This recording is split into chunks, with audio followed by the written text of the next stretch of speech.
안녕하세요. 오늘도 사연살롱을 찾아주셔서 감사합니다. 저는 남편을 잃고 겨우 취업해 일을 하고 있는 50대 여성입니다. 남편은 2년 전 폐암으로 사망했어요. 5년 전 폐암 말기 선고를 받고 3년 동안 투병했어요. 투병한 3년 동안 다니던 회사에 인수인계를 하고 치료를 병행했지만 결국 하늘나라로 갔네요. 하늘나라로 가기 전 남편은 인수인계를 잘 끝마쳐 다행이라는 말을 했어요. 그만큼 남편은 자신의 업무에 자신이 다니던 회사에 진심이었어요. 요즘엔 흔치 않는 자신의 발전이 곧 회사의 발전인 사람이었죠. 하지만 그런 남편이 너무 부담스럽다거나 과하다고 생각하지 않았어요. 오히려 당연하다고 생각했죠. 왜냐하면 저도 그런 사람이었으니까요. 저도 남편에게 뒤지지 않는 성실한 일꾼이었어요. 지금도 그렇고요. 하지만 저도 다른 제 또래 여성들과 마찬가지로 불과 몇 년 전만 해도 경력 단절 여성이었어요. 버티고 버티다 37의 일을 그만두고 무려 15년 동안 경력 단절이었죠. 그러다 남편의 폐암으로 하늘나라로 가게 되면서 재취업을 하게 되어요. 저에게 재취업은 물론 다른 여성분들도 마찬가지겠지만 선택이 아니라 필수, 생존이었어요. 남편이 하늘나라로 간 당시 아들은 이제 막 18살이 되었고 딸은 고작 16살이었으니까요. 하지만 제 의지와 다르게 재취업을 하는 길이 녹록지 않았어요. 일단 젊었을 때 쌓아놓은 제 경력을 쳐주지 않아서 저는 다시 처음부터 시작해야 했어요. 그리고 그 처음이라는 단어와 어울리지 않는 나이 때문에 또 좌절해야 했고요. 지금부터 그 이야기를 해드릴게요. 저는 3남 1녀의 막내로 태어났어요. 가족 구성원을 보면 아시겠지만 저희 부모님은 딸을 원하셨어요. 딸을 원했지만 아들만 셋 낳고 포기하려다 마지막이라고 생각하고 저를 갖게 되었죠.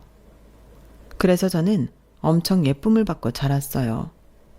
부모님에게만 예쁨 받은 게 아니에요. 저는 오빠들에게도 예쁨을 받았어요. 저는 첫째 오빠와는 8살 차이, 막내 오빠와는 3살 차이가 나요. 나이 터울이 있는 만큼 보살핌을 많이 받았어요. 특히나 저는 대학을 나왔는데요. 4년제를 나왔어요. 그럴 수 있었던 건 제가 20살 때 이미 일을 하고 있던 첫째 오빠 덕분이었어요. 첫째 오빠가 등록금의 반 이상을 대주었기 때문에 저는 무리 없이 대학 졸업장을 딸 수 있었어요. 물론 서울에 있는 대학을 갈 수는 없었어요. 하지만 저는 그 시대에 여자가 대학을 나온 것만으로도 감사하다고 생각했어요. 그리고 서울로 상경하게 되었어요. 친구와 함께 상경해 옥탑방에서 살았어요. 우풍이 심하고 난방도 잘 되지 않았지만 서울에 산다는 생각에 얼마나 기쁘던지요. 저는 아르바이트를 하면서 취업 준비를 했어요. 다행히 서울에 상경한 지 4개월이 조금 지나서 취업을 하게 되었어요. 그때 친구가 사준 지갑이 명품이 아니라 그냥 시장에서 산 것인데도 아직도 가지고 있을 만큼 그때의 기억은 아직도 생생해요. 저는 한 회사의 인사팀에서 근무했어요. 제가 경영학과에 다니면서 가장 관심이 갔던 팀이 인사팀이었어요. 사람들을 관리한다는 것이 저에게는 매력적으로 느껴졌거든요. 그리고 저는 인사팀이란 사람을 연구하는 일이라고 생각했어요. 회사에 적합한 인재가 무엇인지 파악하고 적재적소에 분포시키는 일이라고 생각했죠. 얼마나 매력적인 일인가요? 물론 본격적으로 인사팀에서 근무하면서 그 실상이 이상과는 조금 다르구나 싶긴 했지만 그래도 즐거웠어요. 재미있었고요. 특히 인사팀은 다른 부서들과의 커뮤니케이션이 중요했고 그 사실이 저에겐 재미있었어요. 저는 많은 직원들과 소통하려고 노력했고 그러기 위해 그들의 정보를 외우고 새로운 정보를 알면 메모하기를 반복했어요. 그러다 제게 눈에 띈 사람이 있었죠. 그 사람은 무슨 요일이든 밝게 인사하는 사람이었어요. 인사팀뿐만 아니라 다른 부서 사람들은 그 사람을 웃는 괴물이라고 불렀죠. 그 사람은 개발팀이었어요. 그리고 저보다 입사를 2년 정도 빨리 했고 군대를 만기 전역했으며 지금 거주하는 곳은 회사 근처 빌라고 여동생이 2명 있다는 것을 회사 인사 시스템으로부터 알고 있었죠. 그리고 저는 그 이후에 그 사람의 자기소개서를 봤어요. 그 사람의 필력은 읽기 좋았고 안 뽑을 수밖에 없는 열정이 느껴졌어요. 그리고 그는 정말 열정적인 사람이었죠. 개발팀에 있으면서 프로젝트를 성공시킨 적도 많았고 그래서 입사한 지 2년 만에 대리로 승진했더군요. 그래서 웃는 괴물이라고 불리는 거였어요. 하지만 그것보다도 무슨 요일이든 웃는 얼굴로 회사에 출근하는 모습이 제게 좋아 보였어요. 그래서 친해지고 싶었어요. 배울 점이 많아 보였어요. 그리고 친해지는 데에는 오랜 시간이 걸리지 않았어요. 그는 성격이 무척 좋아서 저에게 쉽게 옆을 내줬어요. 하지만 데이트 신청을 하기까지는 4년이 걸렸어요. 저는 4년 뒤에 참다 못해 그 사람에게 데이트 신청을 했어요. 그런데 저녁을 먹는 도중에 그 사람이 급하게 전화를 받았어요. 아, 맞다. 잊고 있었어. 지금 어디야? 아, 여기 근처네. 그럼 일단 여기로 와. 그렇게 전화를 끊더니 그 사람이 제게 정중하게 사과했어요. 저 혹시 죄송한데 제가 오늘 사실 조카를 봐야 했거든요. 그런데 제가 잊고 있었네요. 그런데요? 실례지만 부탁 하나 드려도 될까요? 뭔데요? 정말 죄송하지만 애들이랑 잠깐만 같이 있어도 될까요? 정말 죄송해요. 첫 데이트인데 정말 죄송합니다. 혹시 부담스러우시면 오늘은 제가 데려다 드리고 다음에. 괜찮아요. 네? 괜찮으니까 오라고 해요. 사실 저 애들도 별로 좋아하지 않는데 그 사람이 첫 데이트라고 낙인 찍어준 게 기뻐서 그렇게 하라고 했어요. 그리고 얼마 안 돼서 그 사람의 조카들이 왔어요. 6살, 3살이라고 설명하더군요. 그래서 그날 아이들을 데리고 공원에 가서 뛰어놀고 아이스크림을 사주고 그랬어요. 그 사람은 아이들에게도 친절하더군요. 좋은 삼촌인 것 같았어요. 저는 조금 친해진 것 같은 기분에 사적인 것도 물었어요. 아까 본 동생분 6살 아이를 가진 엄마처럼은 안 보이던데요. 젊고 세련된 엄마 같았어요. 아, 동생이 아기를 일찍 가졌거든요. 19살 때요. 뭐 흔히 말해 사고 친 거죠. 아, 그런 사연이 있을 줄은 몰랐어요. 괜찮아요. 이제 지난 일이기도 하고 지금은 엄청 잘 살고 있어요. 매제도 동생이랑 동갑인데 성실하게 일하면서 2 아이의 아빠로 지내고 있어요. 다행이네요. 물론 처음엔 당황했죠. 저 막 혼내기도 했어요. 학생이 이래선 안 된다고. 어떻게 책임질 거냐고 험한 말도 했어요. 그런데 제 동생이 책임지겠다고 하더라고요. 그때 걔 눈에서 모성애를 봤어요. 그렇게 보면 모성애라는 거 엄청 대단한 것 같아요. 그렇죠. 모성애라는 건 없던 힘도 생기게 한다고 하더라고요. 그러면서 저희는 이런저런 이야기를 했어요. 그날을 기점으로 더 친해진 것 같아 기분이 좋았어요. 그리고 그렇게 생각한 건 저뿐만이 아니었어요. 그 사람은 그날 이후로 저에게 더 많은 관심을 보였고 하지도 않던 자기 어필을 하기 시작했어요. 그렇게 저희는 사귀게 되었어요. 그런데 그 사람이 정직한 게 흠이 되더라고요. 그 사람은 저희 연애를 숨기지 못했어요.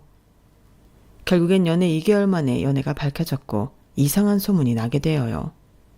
그 해에 제가 대리지만 인사팀장이 되었거든요. 그래서 남자친구가 승진하려고 저를 이용하고 있다느니 남자친구만 편애하는 게 아니냐느니 그런 말이 많았어요. 인사팀원들도 그렇게 생각하더라고요. 그래서 전 버틸 수 없었어요. 처음으로 회사 생활이 힘들었죠. 나 못 버티겠어요. 이상한 소문들, 그게 다 사실이 아닌데 너무 괴로워요. 그래서 저 그만두려고요. 아, 이러면 내가 너무 미안해지잖아요. 그만두지 말아요. 조금만 버티면 사라질 소문들이에요. 그럴 리 없어요. 소문이 점점 더 커지고 이상해지고 있다고요. 제가 그만두고 이직하는 게 맞아요. 둘 중에 누가 그만둬야 한다면 내가 그만둘게요. 네? 어떻게 하려고요? 어차피 올해 언제든 대학 동기랑 창업할 생각이었어요. 시기가 좀 빨라졌다고 생각하죠.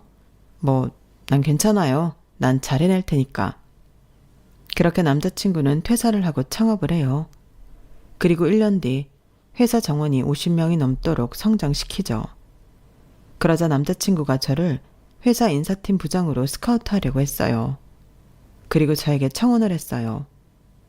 그래서 저는 결혼식을 올리고 신혼여행을 다녀온 뒤에 퇴직을 했어요. 그리고 남편 회사로 들어갔죠. 남편 회사에서 저는 약속한 대로 인사팀 부장이 되었어요. 사람들이 대표 와이프라고 낙하산이라고 저를 무시하거나 욕할 수 없게 저는 열심히 일했어요.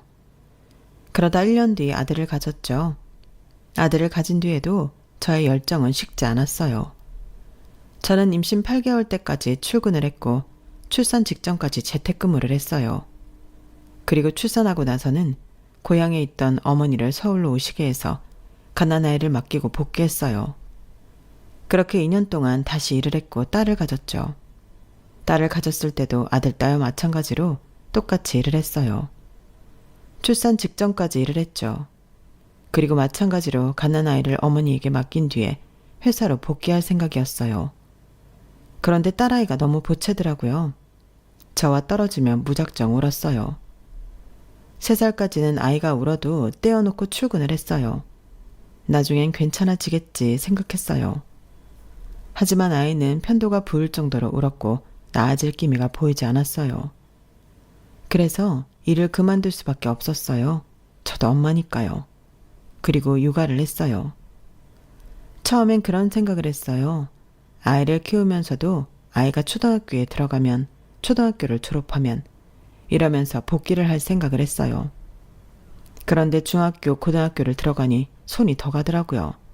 울지만 않을 뿐이죠. 그래서 저는 아이들을 등원 등교시키기 위해 운전면허를 따고 아이들뿐 아니라 남편의 건강을 위해 식단도 짜면서 엄청난 노력을 해요. 그러면서 저의 복귀는 희미해져 가죠. 그러다 보니 세월이 15년도 더 흘렀네요. 하지만 정확하게는 경력 단절이 된 지 11년째 되던 해에 발동이 걸려요. 그때 남편이 폐암 말기 판정을 받거든요. 의사도 회복할 수 없다고 말했고 희망이 없었어요. 망연자실한 남편 옆에서 저는 너무 슬펐고 무너질 것 같았고 매일 울었어요. 하지만 언제까지 울 수 없다고 생각했어요. 그 당시 아들이 6살, 딸이 14살이었으니까요. 한참이나 더 키워야 했고 요즘에 대학 안 가는 애들이 없으니 대학도 보내야 하니까요. 그래서 저는 그때부터 재취업을 준비했어요. 그간 경력으로 취업을 도전했어요. 하지만 번번이 실패했어요. 저는 너무 우울했고 깊은 쉬면에 빠졌어요.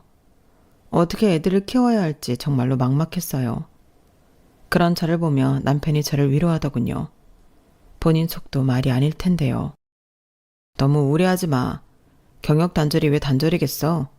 단절이라는 건 머물러 있다는 거고 그래서 다시 쓰일 수 없다는 거 아니겠어? 그러니까 다른 걸 도전해봐. 당신 할 수 있잖아. 저는 남편의 깊은 위로에 여성 일자리 센터에 갔어요. 그리고 거기서 저는 새로운 희망을 발견했어요. 저를 상담해주는 사람이 제 또래 여자였거든요. 저는 그 사람이 저에게 뭐라고 하는지는 듣지도 않고 대뜸 물었어요. 이 일을 하려면 어떻게 해야 해요? 그러자 그 상담자가 웃으면서 본인의 직업과 되는 방법을 차근차근 알려줬어요. 그래도 인사팀으로 경력이 좋으신데 다른 걸 도전해보셔도 괜찮겠어요? 네, 괜찮아요. 경력 단절이 왜 단절이겠어요? 그날 이후로 저는 직업 상담사에 도전했어요. 저는 2급 직업 상담사 자격증을 취득하는데 1년 반 정도 걸렸어요. 4번의 시험을 봤죠.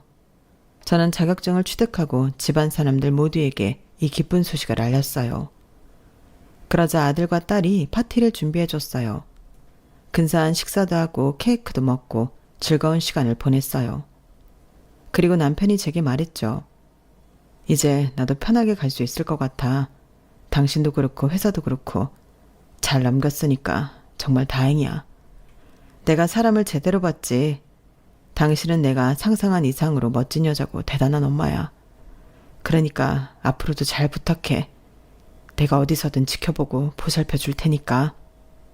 그리고 남편은 이틀 뒤에 하늘나라로 갔어요. 3일 동안 장례식을 치르면서 많은 분들의 위로가 있었어요. 하지만 그 어떤 위로도 남편을 보낸 저를 위로할 수 없었죠. 남편을 보낸 일은 저에게 제가 상상도 못할 만큼 큰 슬픔을 가져다 줬어요. 저는 가슴이 뻥 뚫린 것 같고 쉴 새 없이 눈물이 나오고 뭘 먹지도 않았는데 구역질이 나고 수도 없이 나쁜 생각이 들었어요. 그리고 그건 5개월 동안 이어졌고 몸무게가 5kg 빠졌어요. 하지만 보이는 모습은 5kg보다 더 빠진 것처럼 보였죠. 그때 아들의 새학기 등록금이 빠져나가고 잔액이 떴어요. 그동안 저희 가족은 남편의 사망보험금으로 생활하고 있었거든요. 그 돈이 거의 바닥이 나 있었죠. 아, 이래선 안 된다. 저는 번쩍 눈이 뜨였어요. 이렇게 살다가 나뿐만이 아니라 내 아들도 딸도 죽겠구나. 산 사람은 살아야 한다는 저희 어머니의 말도 생각나고요. 그래서 일어나 화장실에서 며칠 동안 하지 않았던 세수를 하고 노트북을 열었어요. 그리고 직업 상담사를 뽑는 채용 공고에 정말 모두 원서를 넣었어요. 하나는 될 거라고 생각했어요. 그리고 하나가 되었죠. 면접을 보러 오라더군요. 저는 너무 헬스한 모습이면 안 좋을 것 같아서 정말 많이 먹고 잘 잤어요. 그리고 면접을 봤어요. 면접을 보고 저는 취업을 했어요. 직업 상담사로 일하게 되었죠. 그리고 그때도 제 아들딸이 파티를 열어줬어요. 제가 5개월 동안 엄마 노릇을 제대로 해주지 않았는데 이런 파티를 받아도 되나 송구스러웠어요. 그리고 그만큼 보답해야 한다고 아이들에게 부끄러운 엄마가 되어서는 안 된다고 마음을 다잡았죠. 그렇게 첫 출근을 했어요. 한 달 동안 저는 직업 상담사로 일하며 저와 비슷한 경력단절 여성들과 20대, 30대 젊은이, 퇴직한 노년층에게 직업을 알선했어요. 그 사람들의 특성과 성향을 알고 그 사람들의 관심사에 집중해 적재적소의 일자리를 알려주는 것이 제가 인사팀에서 했던 업무와 다르지 않았고 그래서 친숙하고 보람이 있었어요. 게다가 정말 제가 알선한 곳에서 취업이 되면 그 보람은 배가 되었죠. 직업 상담사 업무는 그게 또한 실적으로 작용되기 때문에 그런 경우는 더할 나위 없이 기뻤어요. 그래서 저는 점점 더 전투적으로 내담자의 특성, 성향을 파악한 뒤에 취업 알선을 했어요. 성과가 직접적이라는 게 저에겐 큰 자극으로 다가오더라고요. 하지만 애로사항이 있었어요. 바로 한 사람이었는데요. 같은 본사, 같은 부서에서 일하는 부장이었어요. 부장은 입사 첫날부터 저를 불편하게 생각했어요. 그걸 숨기지 않았죠. 기껏 뽑았다는 신입이 이 사람이야? 회사 꼬라지 잘 돌아간다. 세상이 말세다 말세야. 신입은 젊은 맛이 있어야지. 이 사람은 나이가 너무 많잖아. 아줌마, 몇 살이에요? 아니, 말하지 말고 들어서 편할 거 없으니까. 나이 많은 신입이지만 아무쪼록 잘 부탁드립니다. 아, 네네. 봐, 얼마나 불편해. 나는 또 신입 뽑아준다고 해서 새파랗게 젊은 애인 줄 알았는데 이거 일 시키기도 쫌스럽고. 아, 그래도 다들 내 말 잘 들어. 이 사람은 나이가 많지만 신입이야, 신입. 그러니까 사원들 대리를 똑바로 대해라. 내가 제일 싫어하는 무리가 어딘 줄 알아? 바로 군대야. 내가 장교 출신인 거 모르는 남자들 없지. 장교가 나이 많은 부사관들한테 뭐 할 때마다 부탁드립니다 하는데 난 정말 그게 이해가 안 가. 직급이 나이보다 낮은데 뭔 부탁이야? 왜 존댓말인데? 무리의 직급이라는 게 있으면 직급대로 행동해야지. 안 그래? 그러니까 여기는 직급대로 행동한다. 이 사람한테 부탁하지 말고 지시해. 그 위치니까. 알겠어? 부장은 저보다 어린 모든 직원들에게 저에게 부탁이 아닌 지시를 하라고 말했어요. 그리고 본인이 직접 모범을 보이듯 저에게 지시하고 하대하듯 행동했죠. 그리고 부장은 점심 식사 시간이 되면 저에게 눈치를 줬어요. 어이, 지금 네가 할 게 아니지. 수저 놓고 물잔 채우는 건 막내가 해야지. 아, 부장님 괜찮습니다. 제가 할게요. 제가 가깝잖아요. 그러니까 왜 네가 가까운 자리에 앉아? 아줌마, 전에 직장생활 안 해봤어? 알아서 수저통 근처에 앉아야지. 그래서 제가 대리와 자리를 바꿔 앉았어요. 그리고 사람들에게 수저와 물컵을 채워 건넸어요. 아줌마, 냅킨에 받쳐서 내야지. 그건 기본 아니야? 아니 결혼한 거 아닙니까? 그런데 이런 기본적인 예의가 없으면 애들은 어떻게 키웠대? 그런데 그때 제 아들한테 전화가 왔어요. 죄송합니다. 잠시만요. 이러면서 제가 전화를 받으려고 하니까 부장이 물컵을 탁자에 3개 내려놨어요. 식당 모든 사람들이 저희 테이블을 쳐다봤죠. 아니 지금 부장이 말하고 있는데 전화를 받는 건 무슨 싸가지야? 젊은 MZ세대도 아니고 당신이 말이야. 이래서 내가 나이 먹은 신입은 싫다는 거야. 꼴에 나이 많다고 지멋대로 굴려는 것 봐. 아우 야, 너희들도 그러니까 니네 여자들 말이야. 결혼하고 애 낳을 거면 진짜 그만둬. 그리고 그만두고도 다시 재취업할 생각도 하지 마. 니네도 저렇게 안 될 것 같지? 아줌마 되면 다 저래. 안 저런 아줌마 본 적이 없다. 애초에 여자는 직원으로 뽑으면 안 된다니까. 밥맛 떨어져서 원. 저는 그 이야기를 듣고 식당을 빠져나와 화장실에서 울었어요. 도중에 전화를 끊어서 아들이 무슨 일이냐고 문자를 보냈는데 답장도 하지 못했죠. 그리고 저는 화장실에서 충격적인 소리도 들었어요.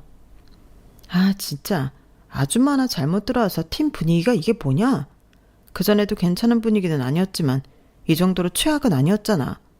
게다가 갑자기 불똥은 왜 우리가 맞는데? 결혼하고 애 낳을 거면 진작 그만두라고? 다시 취업할 생각도 하지 말라고? 뭔 그런 소리래. 그러니까 아니 그 아줌마도 이상해. 왜 개기려고 해? 항상 부장님이 그런 소리 하면 눈 부릅뜨고 대들려는 듯이. 그러니까 부장님이 더 그러지. 회사는 미쳤다고 그런 신입을 뽑냐? 솔직히 우리도 좀 불편해. 엄청 불편하지. 뭐 지시 하나 내리려면 엄마 뻘인데 나도 모르게 부탁드립니다 소리 나오잖아. 그런데 그렇게 말하면 부장님이 대뜸 혼내고. 진짜 그 아줌마한테 뭐 일을 시키기 싫다니까? 안 그래? 그러고 보니 소미 씨는 그 아줌마 사수잖아. 안 힘들어? 저 개인적으로 무슨 말 해본 적 없어요. 애초에 유대관계가 안 쌓인다니까요. 뭐 공통점이 있어야 말 좀 붙이고 친해지지. 그리고 부장님이 그러시니까 말 붙이기도 불편해요. 그런데 저도 그분이랑 친해질 마음은 없어서 그냥 이대로 시간만 보내는 거죠. 빨리 시간 지나서 들이다셨으면 좋겠어요. 그러게 차라리 다른 신입 들어올 정도로 시간이 지났으면 좋겠다. 저는 화장실에서 그 소리를 듣고 이 회사엔 제 편이 없구나 싶었어요. 그리고 그날은 그 길로 주퇴하고 집으로 갔어요. 집에서 집안일을 끝내고 TV를 봤어요. 그런데 너무 적적하더라고요. 그래서 집에서 쉬는 친구 하나를 불러 카페를 갔어요. 친구는 저보다 결혼을 일찍 해서 두 아이 다 대학생이에요. 하나애는 졸업반이고요. 그래도 1년만 고생하면 한 명 남았네. 부럽다 부러워. 야, 요새는 취업 전까지 아니 취업하고도 키워야 해. 캥거루족 몰라? 아, 캥거루족 들어는 봤어. 너네 애들 알아서 잘하잖아. 안 그러겠지? 캥거루족이 못난 애들이어서 그렇게 되는 게 아니야. 이미 사회가 캥거루족이 되게끔 만들었어. 지금 애들이 일자리 구하기가 좋니? 집 사기가 좋니? 애들이 뭘 할 수 있도록 월급을 안 준다니까? 그리고 뭐 애들도 문제가 있지. 애들 대학 보내면서 애들 눈높이만 높아졌으니까. 어쨌든 이런 이유 저런 이유로 캥거루족은 피할 수 없다니까. 그래서 나도 일자리 구하려고. 어디로 구하게? 그냥 마트나 어디 농사나 도우려고. 아휴, 너도 고생이다. 그래도 너는 그동안 남편이 많이 벌어주기도 했고 네 남편이 워낙 좋은 사람이라 너한테 시간을 줬잖아. 그래서 네가 자격증도 따고 버젓이 직장도 구하고 얼마나 다행이야. 벌이로 따지면 그렇긴 한데 나도 요새 힘들어. 아니 부장이라는 사람이 내 또래인 것 같은데 자꾸 나한테 꾸지람을 하네. 무슨 꾸지람? 밑도 끝도 없는 꾸지람. 나이 많은 신입에 여자라고 그러는 것 같아. 와, 요새도 그런 사람이 있어? 그러니까 이 세상 미래가 암담단 거다. 그런 인간들이 높은 자리에 있으니까 그런 인간이 없어져야 되는데. 그런데 뭐라고 하는데? 뭐라고 하는데 네가 이렇게 풀이 죽어 있어. 그렇게 당당한 애가. 나이 많은 신입이라고 뭐라고 하고 게다가 여자니까 맨날 나한테 아줌마라고 불러. 사원이라고 안 부르고. 이름도 누구누구 씨 안 하고 아줌마라고 불러. 그리고 나보다 직급 높은 어린 애들한테 나한테 부탁하지 말라고 그래. 그럼 뭘 하래?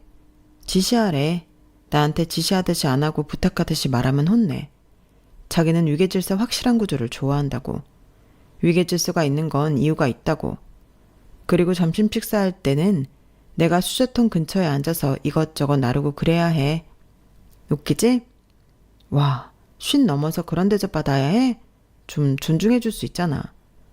나도 나이 많다고 신입 대접 안 해주는 건 싫어. 그런데 그렇다고 신입이니까 홀대하는 것도 싫더라.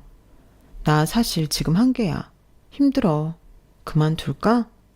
야, 그만두긴 뭘 그만둬. 그래도 우리 나이에 재취업하는 입장에서 너처럼 성공한 경우가 흔한 줄 알아?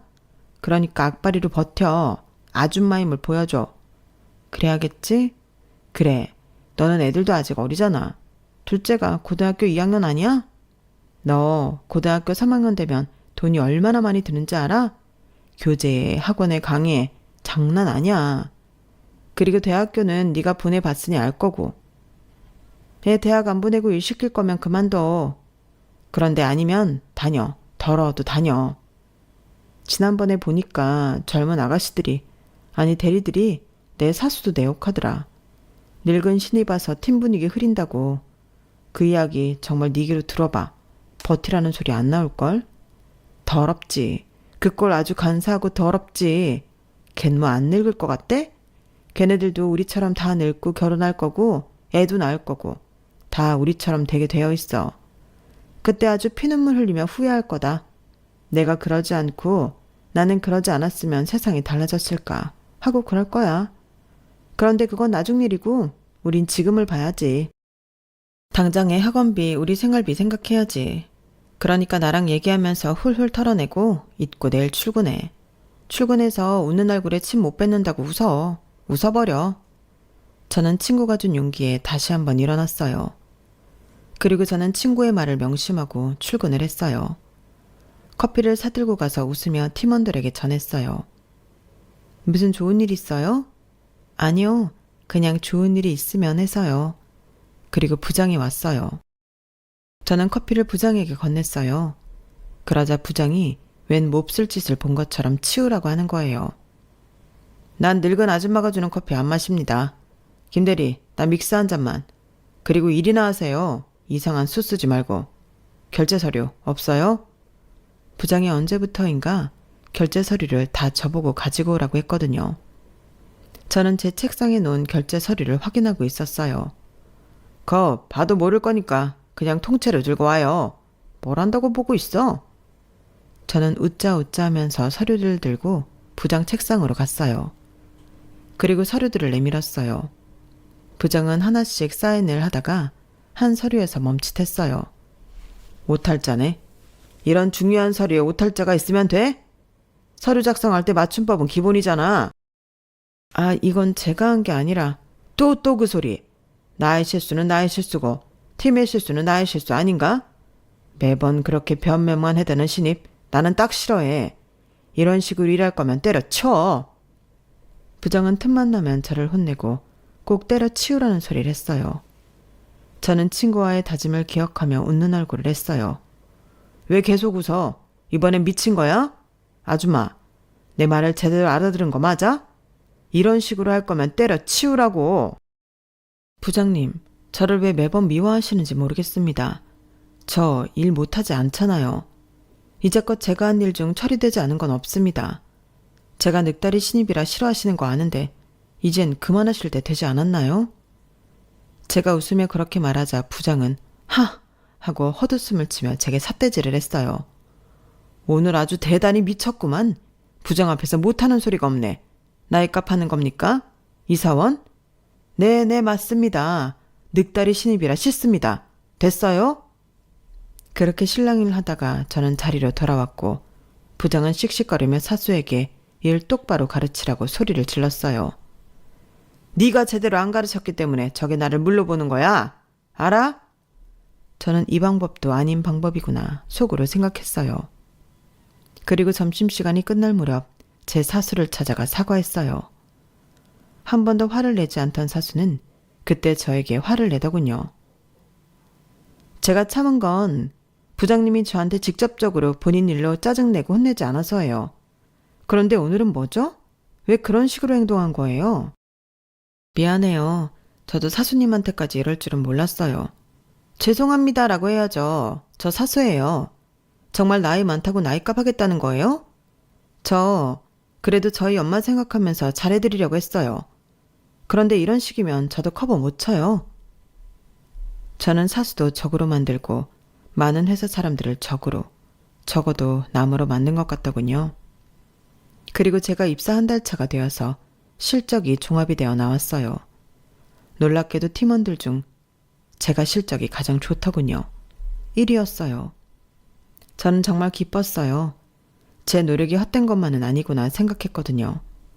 하지만 대놓고 기뻐할 수만은 없었어요. 제가 압도적으로 1위를 하게 되어서 팀 분위기가 정말 안 좋았거든요. 적막했어요. 꼭 장마 같았어요. 그런데 제가 혼나는 건 분위기를 타지 않았죠. 심지어 더 혼나는 것 같았어요. 이번에도 저는 제가 결제를 올리지 않은 건으로 혼이 나고 있었어요. 대체 이런 식으로 결제 올려서 나보고 어떻게 사인을 하라는 거야? 몇 번이고 내가 양식 알려줬지? 이 양식은 아니라고. 아니라고! 아줌마, 머리 안 돌아가? 돌대가리야?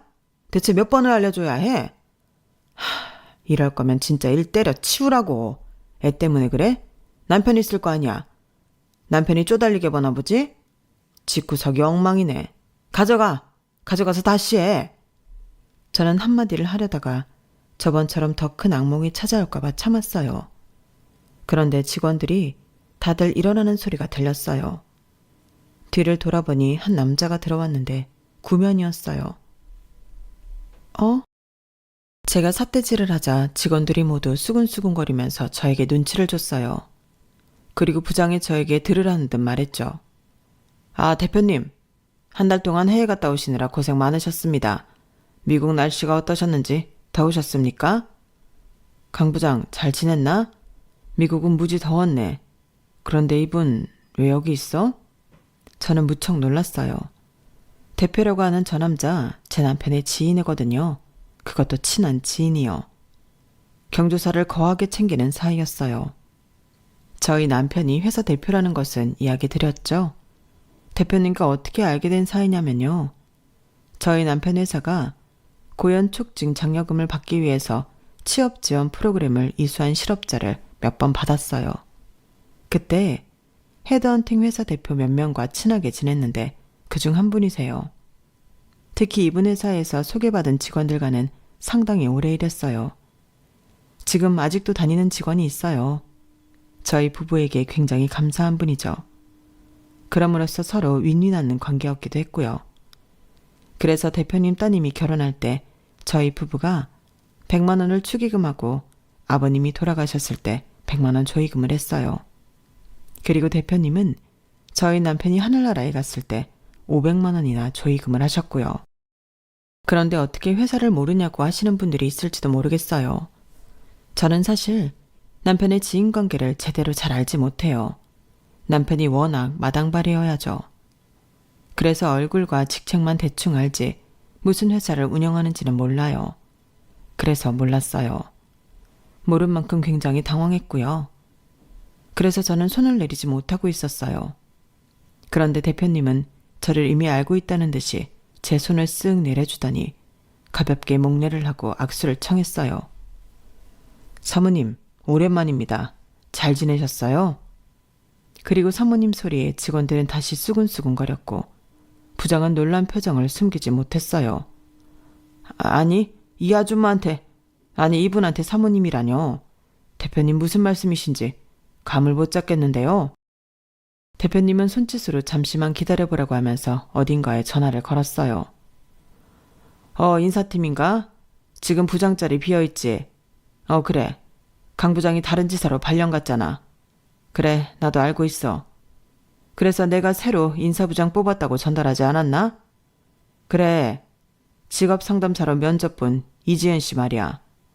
내가 직업상담사가 아니라 인사부장으로 올리라고 했잖아. 그런데 왜 지금 직업상담사로 있지? 대체 일 처리를 어떻게 하는 거야? 저는 대표님 말에 무척 놀랐어요. 그리고 놀란 건 저뿐만이 아니었죠. 사무실에 있는 모든 사람이 놀라서 저와 대표님을 번갈아 봤어요. 알고 보니 제가 직업 상담사로 원서를 넣은 뒤에 대표님이 제 이력서를 확인하고 저를 알아차린 거예요. 사연이 딱하기도 하고 제가 인사팀에서 부단히 잘 일했다는 것을 알고 있기도 했고요. 그리고 그때 마침 본사 인사부장 자리가 비어 있었어요. 그래서 대표님은 직업 상담사를 한 명 더 뽑고 저를 인사부장으로 임명했던 거예요. 그런데 착오가 생겨 직업 상담사를 한 명 더 뽑긴 했지만 그 사람은 지사로 발령받고 전 본사에서 직업 상담사로 일하게 된 거죠. 그리고 대표님은 일이 있어 한 달 동안 회사에 출근하지 못했고 그래서 저는 직업 상담사로 한 달 동안 근무하게 된 거였어요. 일처리 똑바로 하세요. 당장 이분 자리 옮겨드려. 앞으로 같이 업무할 인사부장이니까 잘 대우하라고. 그런데 내가 없을 때 더 꼼꼼하게 일 처리해야 하는 거 아니야? 오늘 이렇게 처리한 사람 내 방으로 올려보내. 대표님은 그렇게 말하고 전화를 끊고서 제게 사과를 했어요. 제가 분명 지시를 내렸는데 직원이 잘못 알아들은 모양입니다. 한 달 동안 여기서 일한다고 고생 많았어요. 이제 앞으로 하시던 일 하면 됩니다. 인사부장으로요. 기뻤어요. 이제껏 몸바쳐 일한 제 경력이 인정된 것 같아서요. 그리고 좋아하던 일을 다시 할 수 있어서 기뻤어요. 그런데 사실 저조차도 의문이 들었어요. 경력 단절이 된 지 무려 15년이 되었잖아요. 그동안 인사 업무의 체계도 많이 바뀌었을 거고 시스템도 바뀌었을 텐데 제가 잘할 수 있을까 이런 생각이 들더라고요. 솔직히 겁나더라고요. 그래서 제가 경력 단절을 걱정하며 직업 상담사에 일을 하는 게 낫지 않겠냐고 대표님에게 말했어요. 대표님, 말씀은 감사합니다.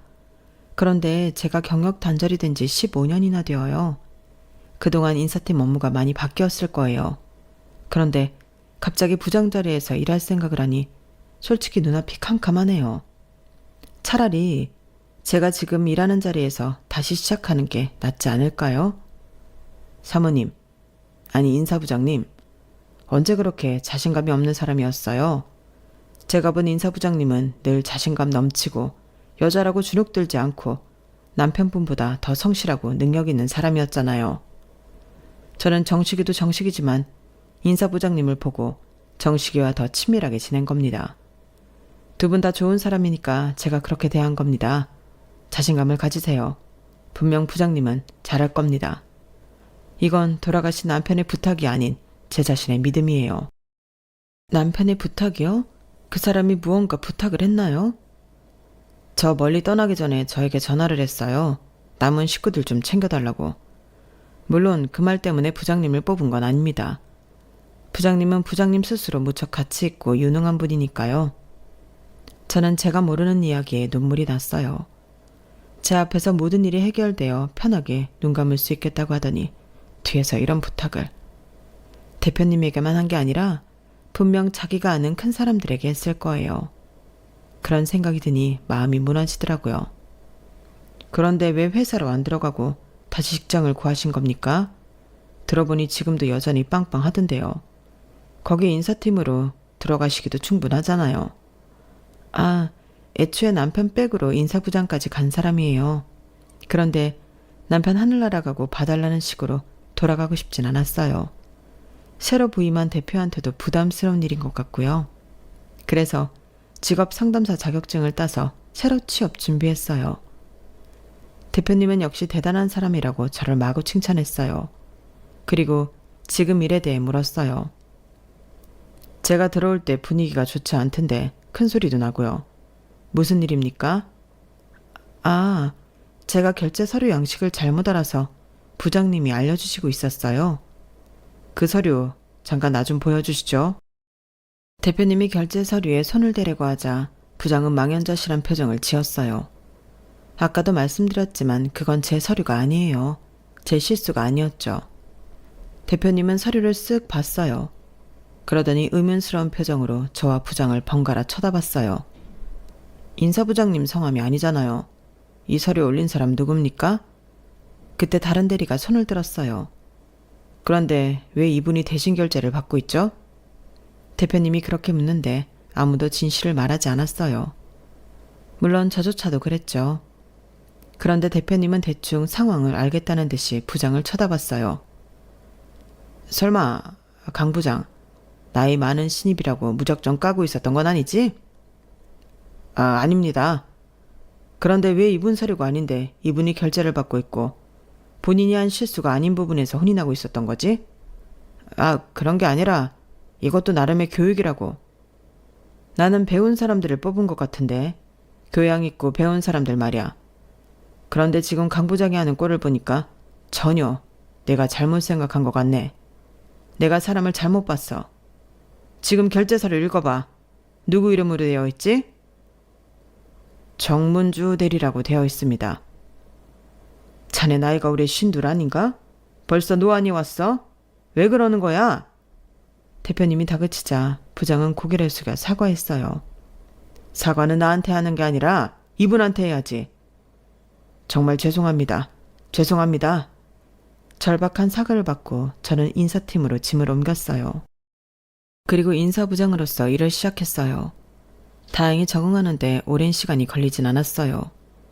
그리고 저는 인사이동 업무를 맡았어요. 직원들의 데이터베이스를 확인하고 적절한 곳에 인사이동을 시켰죠. 그중 강 부장도 있었어요.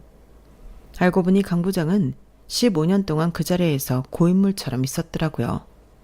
그리고 남쪽 지사의 부장 자리가 몇 달간 비어 있었어요. 그 전에는 계속 부장이 바뀌었고요. 그래서 저는 강 부장이 적임자라고 생각했어요. 그래서 발령을 보냈어요.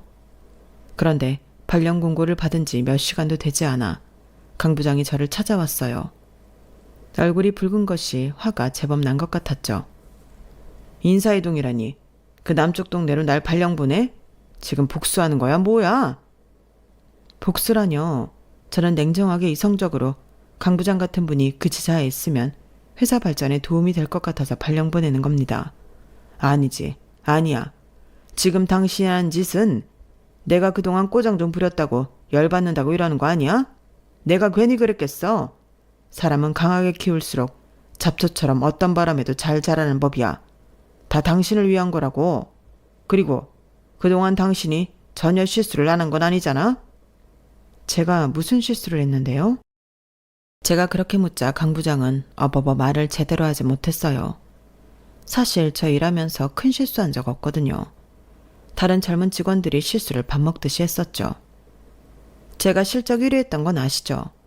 그런 제가 무슨 실수를 했다고 하세요? 기억하는 실수 하나라도 있어요? 실수는 다른 직원들이 더 밥 먹듯이 했죠. 부장님은 그냥 제가, 나이도 많고 여자인 제가 그냥 싫은데 일까지 잘하니까 더 안 입고 왔던 거잖아요. 설마 그거 다 대표님한테 이야기한 거야? 사람 그렇게 안 봤는데 되게 치사하네. 입사도 부정입사 아니야? 대표님이 그 앞에서 분명히 말씀하셨잖아요. 부정입사 아니에요. 전 제 실력으로 여기까지 온 겁니다. 아무튼 발령 받으셨으니 조금씩 정리하고 내려가세요. 아니, 지금 이제 와서 나를 보내는 이유가 뭔데? 이유는 말씀드렸잖아요. 회사 발전을 위해서 그 자리에 적합한 사람이 강 부장님이기 때문이에요. 이런 식으로 대우해줘봤자 기쁘지도 않다고. 내 딸이 이제 고3이야. 그런데 내가 어디를 가? 이런 사정 회사가 다 봐줘가면서 발령을 보내든 해야지. 딸이 있어요? 그래, 2명이나 있어. 그러니까 발령을 취소해. 딸이 고3이라고. 고3이 어디를 움직여? 딸이 있는데 저한테 그런 식으로 말한 거예요? 그렇게 말하자 강 부장 눈이 흔들렸어요. 혼자 내려갈 건지 가족 다 같이 내려갈 건지 결정하세요. 그래야 집을 구해주든지 하죠. 저희 회사에서 집 제공해주는 거 아시죠? 그리고 정당한 인사이동에 불응하면 해고 조치됩니다. 내가 그런다고 갈 것 같아? 그럼 해고되시는 거죠. 그리고 이제 나도 부장인데 말 가라고 하면서 해라. 나이도 보니까 내가 1살 더 많더만. 어디다 대고 말을 줄여. 내가 이제껏 당한 거 홧김에 풀어버리기 전에 험한 꼴 보기 싫으면 당장 나가요. 그리고 강 부장은 일주일 동안 발령에 불응하다가 정말 해고 조치될 것 같으니 남쪽 지사로 갔어요. 주말 부부를 한다고 하더군요. 가끔 올라와서 회사 직원들도 보는 것 같던데 볼 때마다 행색이 엉망이라고 하더라고요. 그리고 저는 어엿한 인사팀의 부장으로 거듭나기 위해 매일 노력 중에 있어요. 당당한 부장이 되면 떳떳한 엄마이자 아내가 될 수 있을 거라고 생각해요. 그리고 하늘에서 보고 있을 당신에게 오늘 이 사연을 바칩니다. 제 사연은 여기까지입니다. 들어주셔서 감사합니다. 사람의 인연은 어디에서 어떻게 이어질지 모르는 것 같습니다. 인생이란 게 살수록 어려운 것 같은데 현명하게 잘 살아봐야지요. 저에게 용기를 주세요. 모두들 건강하시고 행복하세요. 여러분, 사연 댓글에 응원과 현명한 조언 부탁드려요. 좋아요와 구독은 저에게 큰 힘이 됩니다. 오늘도 좋은 일 가득하세요.